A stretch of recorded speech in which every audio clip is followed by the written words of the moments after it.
Bom dia, que bênção estarmos manhã chuvosa para adorar ao Senhor nosso Deus.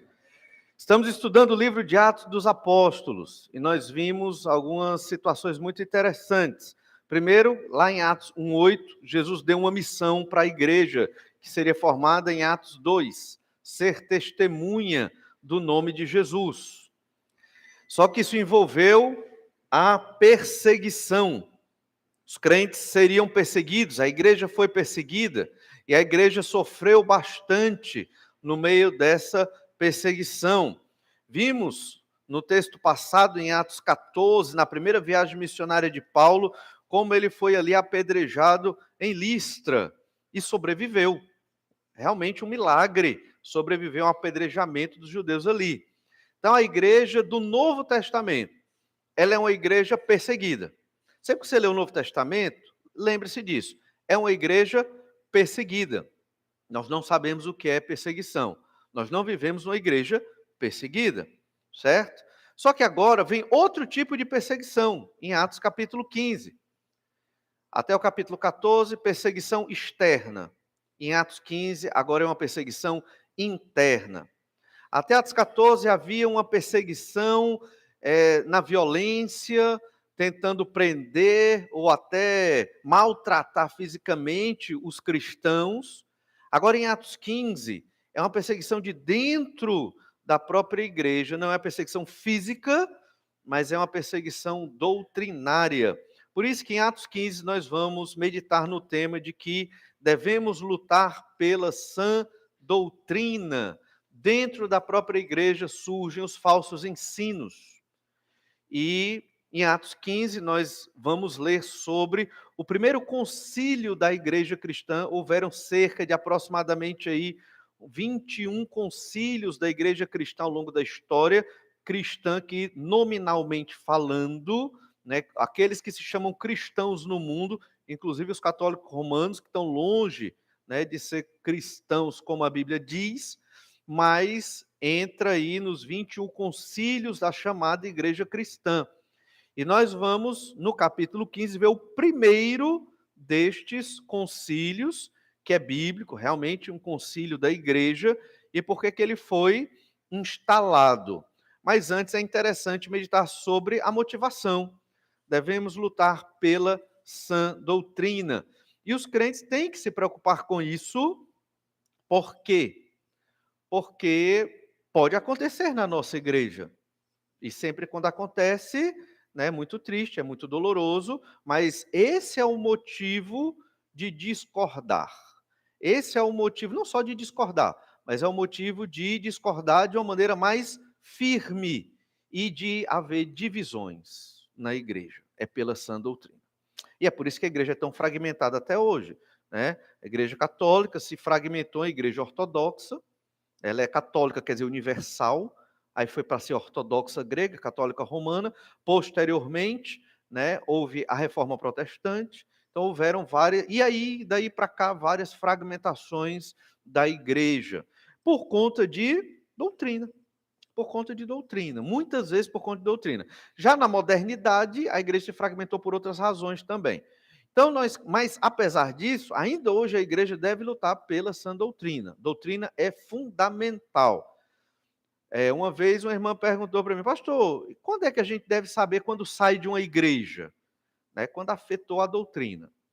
E quando a gente fala doutrina, que a gente vai dentro do nosso estudo aqui, especificar que são os fundamentos. A doutrina fundamental é o que nós chamamos de núcleo duro, aquilo que não pode mudar na doutrina, certo? Se mudou, vira o que a gente chama de heresia, que é o falso ensino. Então, capítulo 15 trata disso, lutar pelo ensino correto da Bíblia, porque se mudasse esse ensino aqui, tudo estaria perdido. Então, devemos lutar pela sã doutrina. Vamos hoje ler Atos 15, do verso 1 ao verso 5, para começar. Diz assim: alguns indivíduos que desceram da Judeia ensinavam aos irmãos: se não vos circuncidardes, segundo o costume de Moisés, não podeis ser salvos. Tendo havido da parte de Paulo e Barnabé contenda, E não pequena discussão com eles, resolveram que esses dois e alguns outros dentre eles subissem a Jerusalém aos apóstolos e presbíteros com respeito a esta questão. Enviados, pois, até certo ponto acompanhados pela igreja, atravessaram as províncias da Fenícia e Samaria e causaram grande alegria a todos os irmãos. Tendo eles chegado a Jerusalém, foram bem recebidos pela igreja, pelos apóstolos e pelos presbíteros, e relataram tudo o que Deus fizera com eles. Surgiram-se, entretanto, alguns da seita dos fariseus que haviam crido, dizendo: é necessário circuncidá-los e determinar-lhes que observem a lei de Moisés. Devemos lutar pela sã doutrina. Vamos ver 3 razões motivaram essa luta pela doutrina da salvação. O problema que era a soteriologia, que é o nome dado, o nome técnico dado à doutrina da salvação, que é fundamental. Essa doutrina, se alguém discorda, ou vai para outra igreja, né? Ou muda de cabeça. Essa doutrina não se negocia, certo? A doutrina da salvação não se negocia. Como não se negocia a doutrina da Bíblia, bibliologia, a teologia propriamente dita, que é a doutrina de Deus, né, onde se estuda sobre a Trindade. Então, são doutrinas fundamentais, cristologia, são doutrinas fundamentais na Bíblia Sagrada, onde não há abertura para debate, não há abertura para divergência. Divergiu? Ô, irmão, eu entendo. Pode procurar outra igreja. Simples. É por isso que as igrejas batistas regulares são pequenas, né? Porque preza-se pelo princípio doutrinário. Porque, biblicamente, isso é fundamental. Entende? Isto é fundamental para uma igreja ser igreja. Se ferir os princípios fundamentais da fé cristã, qual o sentido? Não é verdade? Então, deixou de ser a fé cristã bíblica. E esse é um dos princípios fundamentais aqui. Primeira razão que nós vamos ver hoje, das 3, é a defesa da sã doutrina como prioridade na igreja. Nós vimos que acabou de passar a primeira viagem missionária, Atos 13 e 14. E tudo o que é relatado aqui em Atos 15, quando é dito que o apóstolo está falando do que Deus fizera aos gentios, ele está simplificando. Na verdade, ele contou todas as histórias que talvez nem estejam todas aqui em Atos 13 e 14. Pode ter tido outras histórias da primeira viagem missionária que não foram preservadas e que foram maravilhosas também. Afinal de contas, não cabe tudo aqui, não é verdade? O fato é que ele está narrando tudo que Deus fez de maravilhoso salvando os gentios. E é importante pensar no detalhe. Ele não diz o que nós fizemos. Pode prestar atenção no cuidado do texto. Do que Deus fez aos gentios, salvando os gentios, gregos, romanos ali, na primeira viagem missionária.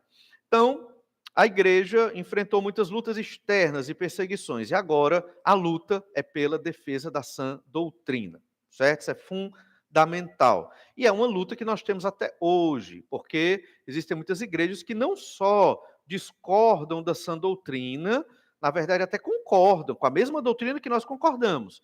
Só que a questão não é essa. É simplesmente, muitas igrejas hoje ignoram a doutrina. Ignoram.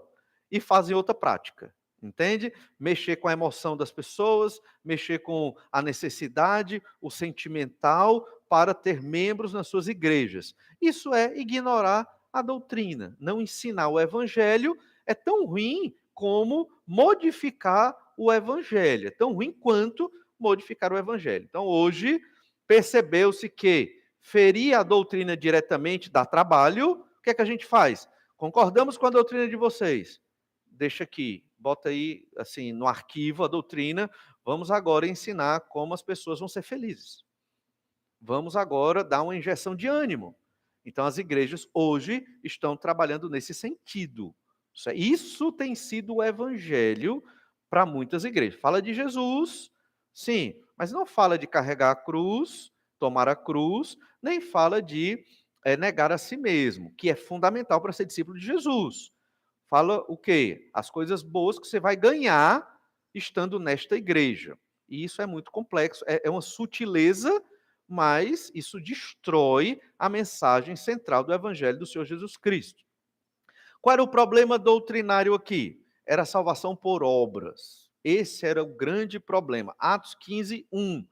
Alguns indivíduos que desceram da Judéia ensinavam aos irmãos: se não vos circuncidardes, segundo o costume de Moisés, não podeis ser salvos. Essa doutrina da salvação é o problema, salvação por obras. Eles não estavam dizendo que a salvação não era por meio de Jesus Cristo. Eles diziam, não, tem que crer em Jesus. Mas também tem que se circuncidar. Isso te lembra alguma coisa? Pois é, catolicismo romano. Não, Jesus salva, é dito na missa, né? O Cordeiro de Deus que tira o pecado do mundo. Mas tem que também fazer as boas obras, inclusive os sacramentos, 7 sacramentos da Igreja Romana, e assim por diante.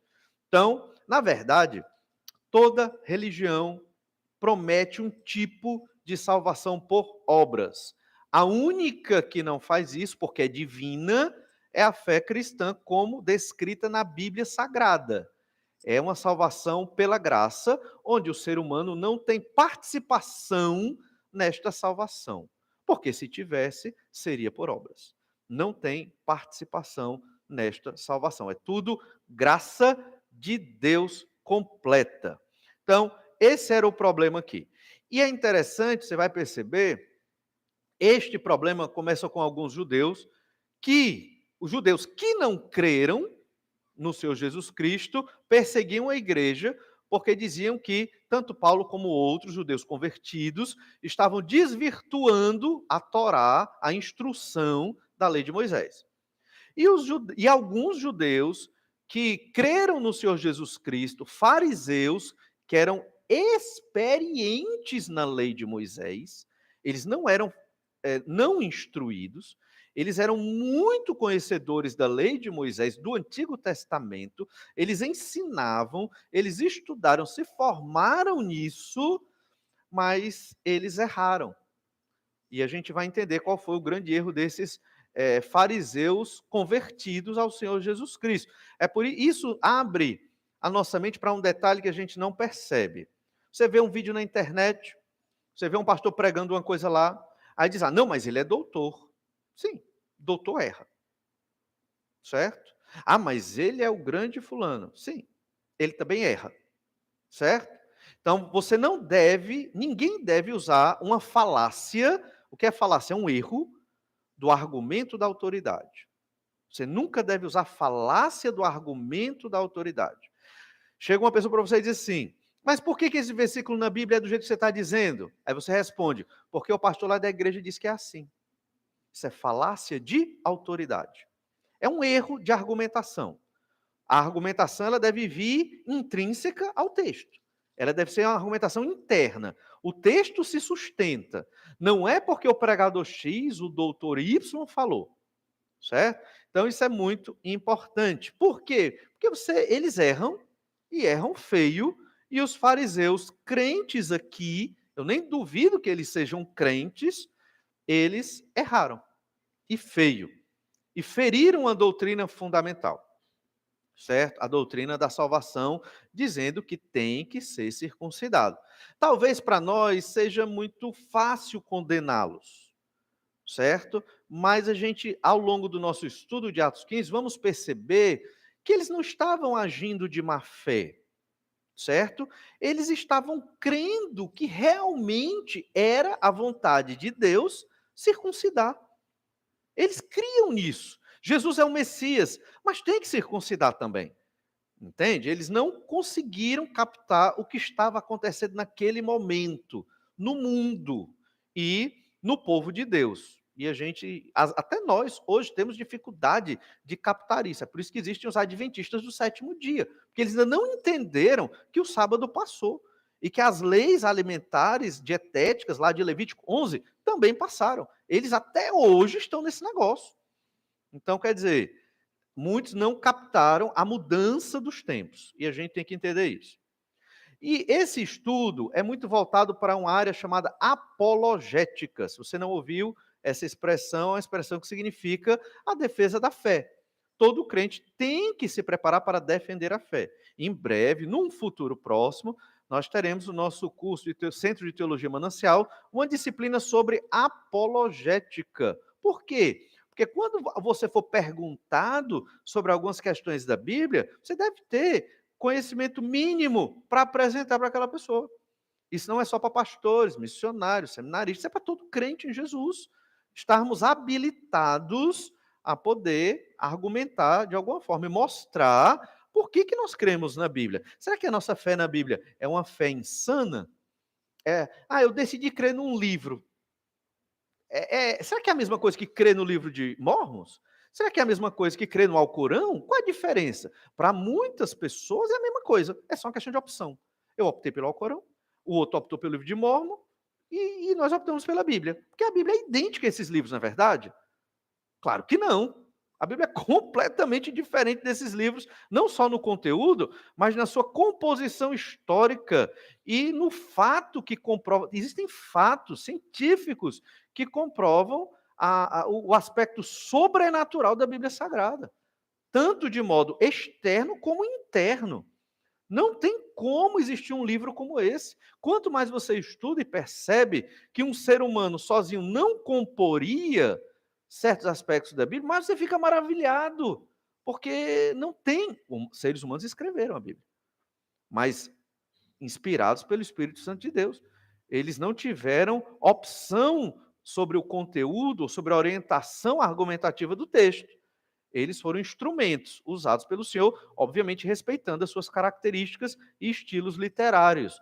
Mas a Bíblia Sagrada é sobrenatural, é inigualável. Então, esse estudo de apologética, ele aparece aqui em Atos 15, porque dentro do concílio que vai ser instalado na igreja de Jerusalém, com apóstolos, pastores e a igreja, vão ser tomadas certas decisões. E isso é extremamente importante nós compreendermos. E é bem delicado o estudo a partir do verso 6, que vai ser em outro domingo. Vai ser bem devagar e bem concentrado nos temas principais aqui de Atos capítulo 15. Afinal de contas, é um texto histórico no sentido de que foi o primeiro concílio da igreja para resolver um problema muito importante. Olha Atos 15, verso 2. Tendo havido da parte de Paulo e Barnabé contenda e não pequena discussão com eles, resolveram que esses dois e alguns dentre eles subissem a Jerusalém aos apóstolos e presbíteros com respeito a esta questão. Então não foi uma pequena contenda, certo? Não foi uma pequena discussão. Então foi uma contenda, foi uma briga e uma discussão ferrenha com fariseus, judeus, que vieram pregar uma outra mensagem. Interessante, a ideia aqui é que depois da viagem missionária, esses fariseus judeus passaram recontando o evangelho, onde Paulo e Barnabé e sua equipe missionária haviam passado, certo? Eles estavam minando aquelas igrejas que tinham acabado de ser plantadas. Então, isso é um negócio complexo.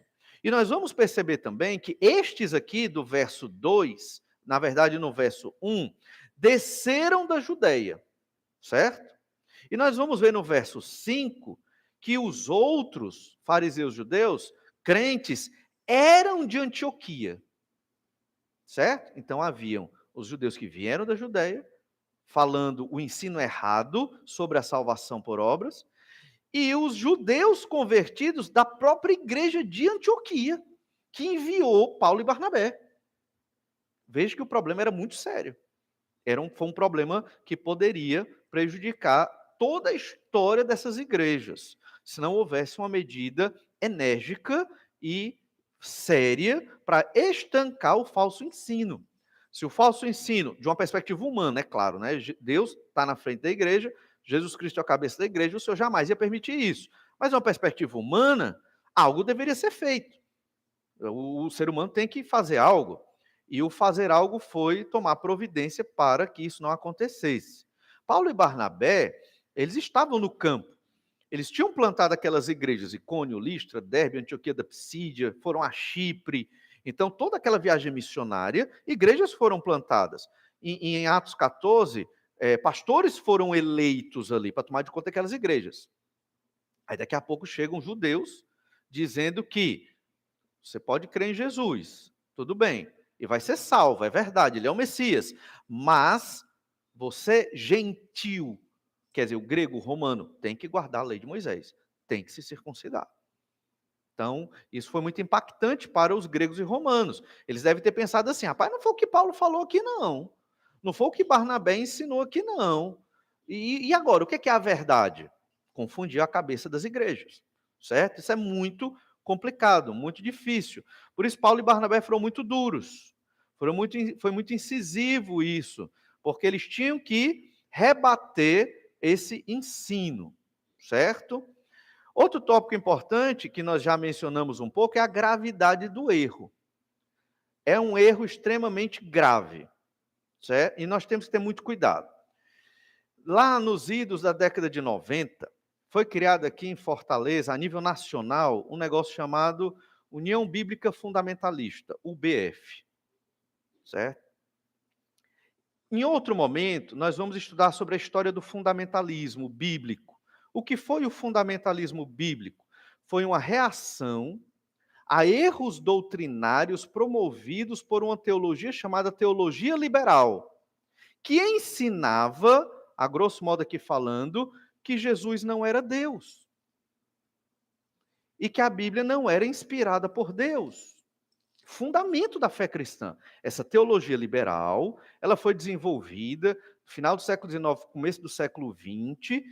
Os teólogos liberais, a maioria deles no início alemães, apoiaram Adolf Hitler no período do nazismo, na Segunda Grande Guerra Mundial. E como a Alemanha é berço do conhecimento para o mundo todo, assim como a França também, esses ensinos vieram descendo para chegar até na teologia aqui no Brasil, certo? Existem seminários, né, da Igreja Batista da Convenção que ensinam que Jesus não é Deus. Eu digo porque eu sei, não são todos, obviamente, os professores que ensinam isso, mas tem e são muitos. O melhor mestrado e doutorado em teologia do Brasil, segundo o Ministério da Educação, é luterano. E eles não têm a perspectiva de que Jesus é Deus. Eles ensinam teologia bíblica, exegese bíblica, mas baseado numa teologia liberal. Por isso surgiu o movimento fundamentalista no mundo, com um professor de grego de Princeton chamado Machen. A gente até um tempo desse estudava o manual do Machen de grego lá no seminário. E ele desenvolveu um movimento fundamentalista e surgiu uma coletânea de 12 volumes, que são 12 fundamentos, que são exatamente manuais de teologia, ensinando o fundamento bíblico contra a teologia liberal, que ensina que Jesus não é Deus, e que a Bíblia não é a palavra de Deus. Isso é muito importante, né? Só que a União Bíblica Fundamentalista aqui, que começou no Ceará e se expandiu para o Brasil, ela não sabia o que eram os 12 fundamentos e o que era uma doutrina fundamental. Sabe o que é que virou como fundamentalismo na mente desses pastores? Instrumento musical. Isso é ser uma igreja fundamentalista? Não é. Isso não é fundamentalismo bíblico. Instrumento musical. Não é. Certo? Não estou dizendo que eu concordo ou discordo. Só estou dizendo que não é. Dança na igreja. Não é fundamentalismo bíblico. Certo? Não é. Fundamentalismo bíblico se refere à doutrina. Não estou dizendo que eu concordo com dança na igreja. Não concordo. Mas estou dizendo que isso não é fundamentalismo bíblico. Certo? Costume de vestimenta não é fundamentalismo bíblico. Não é. São questões de prática, que são consequência de um fundamentalismo bíblico. E o movimento começou a ruir exatamente porque os líderes não sabiam o que era fundamentalismo bíblico. E queriam colocar no estatuto dessa União Bíblica Fundamentalista o quê? É proibido usar bateria nas igrejas. Não, que seja proibido. Mas isso não é fundamentalismo bíblico. Entende? Essa não é uma questão fundamental na igreja cristã. Eu não estou dizendo que eu concordo ou discordo da bateria na igreja. Só estou dizendo o que é certo. O que é certo? Instrumento musical não é fundamentalismo bíblico, mas é questão doutrinária. Entende? Pelo que o crente briga? Questão doutrinária. doutrina fundamental que destrói a igreja. Aí a igreja briga. Isso é fundamentalismo bíblico, certo? E as questões menores, instrumento musical, dança na igreja, vestimenta, isso é decidido aonde? Na igreja.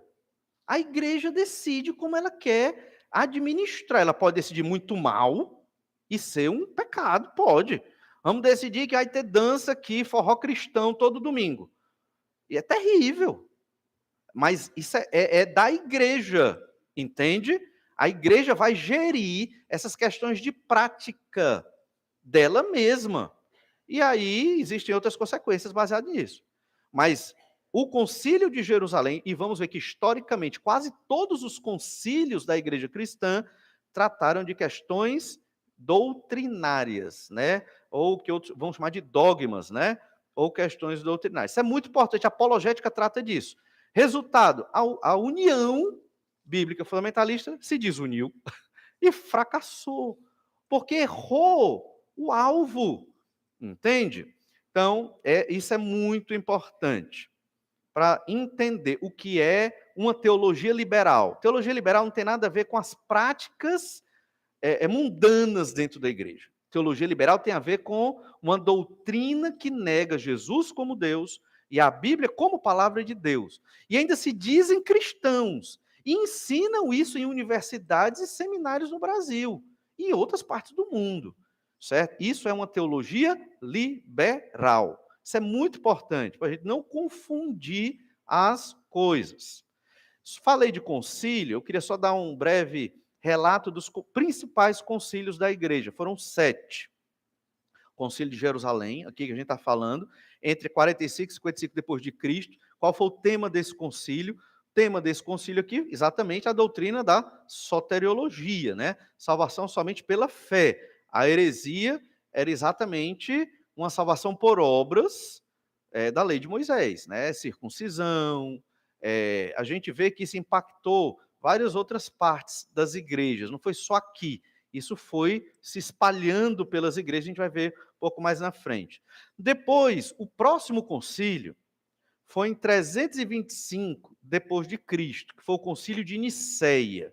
Esse foi o primeiro concílio após o período dos apóstolos. Não tinha mais apóstolos, obviamente já tinham morrido. Ele foi convocado nada mais, nada menos do que pelo imperador romano Constantino. Então você percebe que esse concílio da igreja já está meio enviesado, não é? Que não foi um pastor, não foi um missionário que convocou esse concílio, mas foi o imperador romano, Constantino. As coisas já estavam se modificando, né? Já estavam saindo do âmbito da administração da igreja para a administração de um governo. Então isso é muito complicado. Mas o motivo foi bom. O motivo foi bom. Havia uma heresia lá proposta por Ário, e Ário, ali nesse concílio, o arianismo, né, ele estava questionando que Jesus era Deus. E houve um teólogo muito conhecido que defendeu a fé cristã, que foi Atanásio, na época. Então, no concílio houve Ário, Ário expressou a sua argumentação diante do concílio, formado certamente por vários pastores, na época chamados bispos, e houve Atanásio, do outro lado, que defendia a Bíblia Sagrada. Então, era assim o concílio. E no final, os pastores, representantes das igrejas, naquele concílio, tomavam a decisão. E tomaram a decisão correta. Fora com Atanásio. Atanásio herege, um erro. Oh, perdão, Ário, obrigado. Presta atenção, muito bem. Ário errado, né? E Atanásio correto. Não porque Atanásio estava correto em si, mas porque ele defendia o que a Bíblia dizia. Embora quem convocou o concílio foi o imperador, que não foi nada bom, mas foi por uma razão positiva, divindade de Cristo, percebe? Um terceiro concílio foi o concílio de Constantinopla, hoje Istambul, 381 depois de Cristo. Foi convocado pelo imperador romano Teodósio I. Percebe o que está acontecendo aqui? Século IV depois de Cristo, quem comanda a igreja agora é o imperador. O paganismo está entrando na igreja. Por quê? Porque era assim antes do imperador ser cristão, o imperador romano ser cristão, ele era o poder secular, né, o poder do governo, mas ele também era o poder espiritual. O imperador era uma divindade. Agora que ele é cristão, o imperador é o chefe da igreja, certo? Com o tempo, esse imperador, obviamente, não esse, mas vários imperadores romanos aqui na sequência, eles começaram a se aconselhar com quem? Com o pastor da igreja de Roma. E esse bispo de Roma, pouco tempo depois, foi chamado de bispo monárquico. Ele era o bispo-rei. Até no século VIII, Carlos Magno, já século IX, 800 depois de Cristo, Carlos Magno, um grande rei católico, para ser coroado rei, tinha que ter a bênção do Papa, que já era o nome dado ao bispo monárquico. Então, aqui a história vai surgindo, e aqui são concílios de uma igreja já desvirtuada. Mas, historicamente falando, o concílio de Constantinopla foi convocado pelo imperador romano Teodósio I, e a questão foi a doutrina do Espírito Santo, lá no Credo de Nicéia. Era uma questão que maculava a divindade do Espírito Santo de Deus. Um outro concílio foi o de Éfeso, lá em 439, convocado pelo Papa Teodósio II. Já mudou, já tinha um Papa aqui, pouco mais de alguns anos depois do outro concílio, e era Teodósio II, o nome do imperador. Então o imperador migrou, percebe? O imperador, porque o Império Romano ruiu, né? 455, Átila Uno invadiu Roma. Depois de Átila, várias invasões de bárbaros, godos, visigodos, alamanos, povos que vieram do norte, povos germânicos, que desceram e invadiram o Império Romano. O Império Romano já estava em frangalhos, não tinha mais o poder que tinha antes. E agora, como é que o Império Romano se sustentava? Na igreja. Então, o imperador migrou para ser o Papa. E agora é o Papa, não é mais o imperador, mas é o Papa Teodósio II. A pedido de Nestório, ele levantou o concílio de Éfeso. E qual era a questão? A natureza da divindade de Jesus Cristo. Nestório não cria em Jesus como Deus encarnado, mas que Deus veio fazer morada no homem Jesus. E isso foi uma heresia que perdurou muito tempo. Lembra lá do batismo do Senhor Jesus Cristo, em Mateus capítulo 4, né, Mateus capítulo 3, perdão, Mateus 3, acho que Mateus 3, e diz lá, o Senhor falando, este é o meu filho amado em quem me comprazo.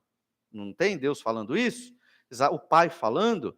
Então, Nestório vai dizer aqui que, naquele momento, o Filho de Deus desceu sobre o homem Jesus. E ali o homem Jesus se torna divino. Quer dizer, acaba com a doutrina do nascimento virginal, mexe com a doutrina da encarnação de Jesus, e uma série de outras coisas. E a ideia da crucificação é que, pouco antes da cruz, Jesus, o Filho sai, Deus Filho sai de Jesus, e Jesus morre lá na cruz. O homem. Porque Deus não pode morrer na cruz. Quer dizer, uma heresia completa, e Nestório, obviamente, graças a Deus, perdeu essa questão também. Então, houveram vários concílios, né? O concílio de Calcedônia tratou das duas naturezas, esse é o concílio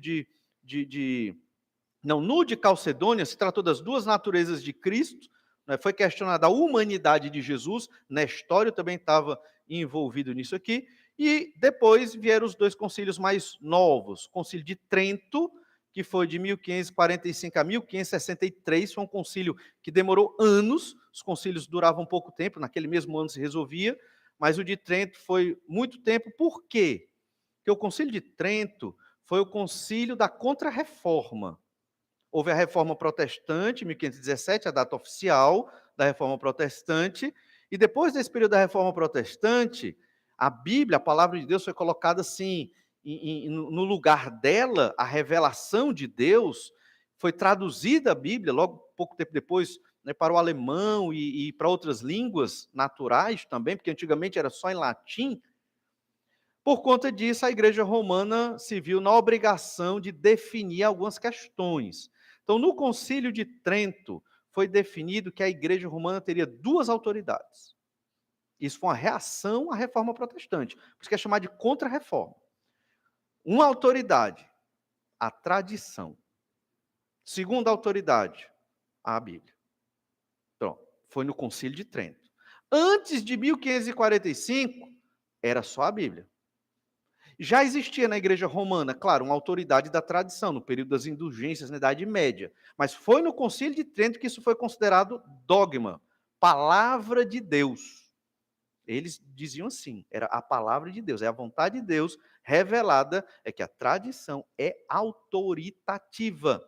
E nesse sentido, os livros dos padres, os apologistas, né, da história da igreja, acabam tendo autoridade também. Por exemplo, Santo Agostinho. Agostinho foi um teólogo muito conhecido ali, século V depois de Cristo, muito inteligente. Só que Agostinho tem 2 livros de Agostinho que você pode ler hoje, e eles são biblicamente corretos. Né? Graça 1, Graça 2, são o nome desses 2 livros. Lá você tem a exposição das doutrinas da graça, biblicamente, cita o versículo e tal, eu já li, realmente ele acerta tudo. Só que Agostinho foi quem desenvolveu a doutrina do purgatório, que não é bíblica. A doutrina do purgatório não é bíblica. Só que por conta da questão do Concílio de Trento, agora a Igreja Romana legitima que o que Agostinho escreveu ali é palavra de Deus. Não só Agostinho, como também Tomás de Aquino, o grande teólogo da Igreja Romana, que vai defender uma salvação por obras a partir de uma teologia natural. O que é isso? A razão do ser humano não foi completamente corrompida pelo pecado. Tomás de Aquino vai defender que algo da razão humana ainda pode escolher Deus sem a própria Bíblia. Percebe? E aí ele está ferindo que doutrina, né, que aspecto dos pontos do calvinismo bíblico? A total depravação. O homem é totalmente depravado, totalmente corrompido pelo pecado. Não há nada no ser humano que não seja corrompido pelo pecado, inclusive a sua razão. Razão, emoções, volição, o aspecto físico, tudo foi corrompido pelo pecado. É o que a gente lê na Bíblia. Mas Tomás de Aquino disse outra coisa. E a igreja romana seguiu. Tomás de Aquino escreveu, se eu não me engano, foram 15 tomos de teologia, só para justificar essa teologia natural que aponta uma salvação sem Bíblia. Razão humana. Por isso que a igreja romana ela foi muito para a filosofia. O padre tem que fazer 4 anos de filosofia primeiro, para depois fazer os 4 de teologia, segundo a igreja romana. E ele mal estuda a Bíblia. Entende? Então, exatamente por conta desse fundamento tomista, né, de Tomás de Aquino. Então, o Concílio de Trento foi uma desgraça. E por conta disso, para mostrar para o mundo que é a Igreja Romana que manda, eles acrescentaram 7 livros no Antigo Testamento. Livros apócrifos. Na verdade, existem vários livros apócrifos, mas foi ali que foram acrescentados, no Concílio de Trento, 7 livros apócrifos no Antigo Testamento, que não constam na nossa Bíblia, obviamente. E depois veio o Concílio do Vaticano, que não tratou de doutrina. É um concílio ecumênico, teve o Vaticano I, Vaticano II e tal, e não vamos tratar tanto disso. E aí vem uma pergunta, pelo que brigar? Por que eu falei desses concílios aqui? É porque a maioria deles, a disputa era por questões doutrinárias fundamentais, mesmo quando os concílios foram convocados por imperadores ou papas. Havia um discernimento na igreja ainda, em alguns momentos desse concílio, que essa doutrina não podia ser maculada. Depois isso foi perdido completamente, como a gente vê a partir do Concílio de Trento. Mas geralmente era a defesa da divindade de Jesus, a defesa da humanidade de Jesus, a defesa da divindade do Espírito Santo, que são doutrinas fundamentais à fé cristã. E o Concílio de Jerusalém foi o primeiro deles, bíblico, né, obviamente, revelado, está na Escritura, inspirado pelo Espírito Santo, que nos ensina pelo que nós devemos brigar. E pelo que nós devemos brigar? Doutrinas fundamentais. É por isso que nós devemos brigar. Isso, aí sim, se for dizer que a Bíblia não é Bíblia, aí eu devo brigar. Ou, a única versão que presta é essa. Aí a gente vai brigar, porque tem várias versões boas também. Né? Não é só uma que presta, não. Várias versões são boas. da Bíblia. E tem versões que não são tão boas também, e são muito interpretativas. Mas a gente tem que, essas questões são sérias, que é a palavra de Deus. Sobre a inspiração da Escritura. O que é inspirado na Bíblia Sagrada? É só o que Jesus falou, só o que Deus falou, ou é toda a Bíblia que é inspirada? É toda a Bíblia que é inspirada. Então, toda ela é palavra de Deus. Então, questões fundamentais sobre a salvação somente pela fé. Veja o que aconteceu com a igreja romana. Eles não foram firmes nas doutrinas da justificação pela fé, como colocado na Reforma Protestante, e até antes, é claro. Por conta disso, hoje, é uma religião como qualquer outra religião. Não é uma religião distintivamente cristã, baseada na Bíblia Sagrada. Então, irmãos, um dia que você for para uma associação representando essa igreja, hoje não temos mais concílios. Existem associações que dão sugestões. A Associação das Igrejas Batistas Regulares, ela dá sugestão. Ela não pode interferir dentro desta igreja, porque esta igreja é autônoma. Para nós, evangélicos, não tem mais sentido essa questão de concílio de igrejas, mas existem as associações, e elas dão uma orientação para as igrejas. Se um dia você for um delegado desta igreja, numa associação, é importante que você saiba, pelo que eu vou brigar aqui? Por uma doutrina fundamental. Se não for isso, então não é digno de que eu me indisponha com meu irmão. Essa questão de grau é muito importante. Se eu deixo, olha como isso é importante. Tem uma igreja que foi deixada de fora da comunhão de outras igrejas. Por quê? Foi deixada de fora da comunhão, porque usou um contrabaixo elétrico. É bíblico? Não é. A comunhão, amar o irmão. Sociedade feminina, reunião das sociedades femininas da região, faz o calendário. Não pode ser naquela igreja, porque usa contrabaixo elétrico. Não condiz com a Escritura. Não condiz com a Escritura. Entende? Está errado. Está errado. Agora, aquela igreja, ela crê numa salvação por obras. Vamos romper a comunhão com ela. Aí sim. Entendem? Eu não estou dizendo que é correto ou errado o contrabaixo elétrico. Não estou dizendo que ele tem que usar aqui na igreja. Não é isso que eu estou dizendo. Só estou dizendo que essa não é uma questão fundamental.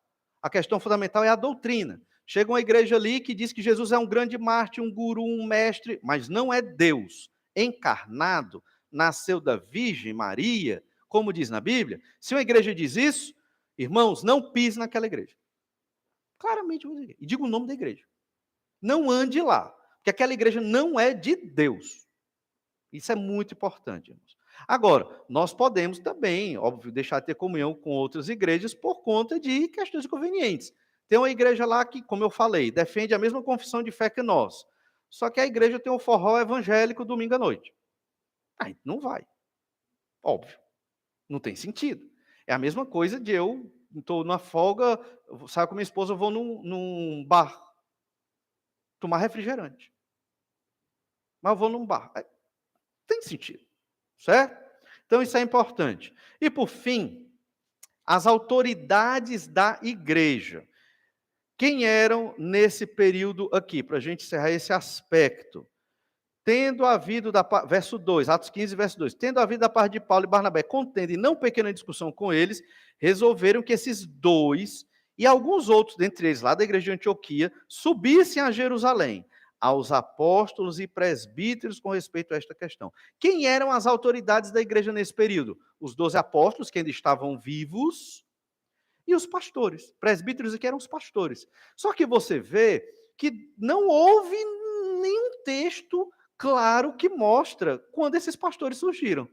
Não é verdade? Não tem. A gente leu versículo a versículo, você não encontra. Quando os diáconos foram constituídos como diáconos, não tem pastores ali. Só tem os 12 apóstolos. Percebem isso? Não tem os pastores. É interessante isso. Depois é que os pastores surgiram. Principalmente em Atos 14, a gente vê isso quando Paulo e Barnabé ensinam as igrejas plantadas na primeira viagem missionária a eleger seus pastores. Em algum momento, na igreja de Jerusalém, isso foi ensinado, e Paulo e Barnabé começaram a ensinar também. Só que não ficou claro o momento em que isso aconteceu. Só que quando chega em Atos 15, apóstolos e pastores. Veja, pastores. Provavelmente, lá no primeiro século, haviam muitos pastores numa igreja. Provavelmente, não eram 5, 7, era de 10 para lá. Eram muitos pastores, até porque as igrejas eram grandes. A igreja de Jerusalém, em um momento, teve mais de 6.000 membros. Como é que dá de conta? Só 12 apóstolos? Não tem como. Então, houve a eleição de pastores, e eram muitos. Então, quando você pensa, hoje, por que só tem 2 pastores na igreja? Por fatores sociais e econômicos, obviamente, e o tamanho da igreja também, né?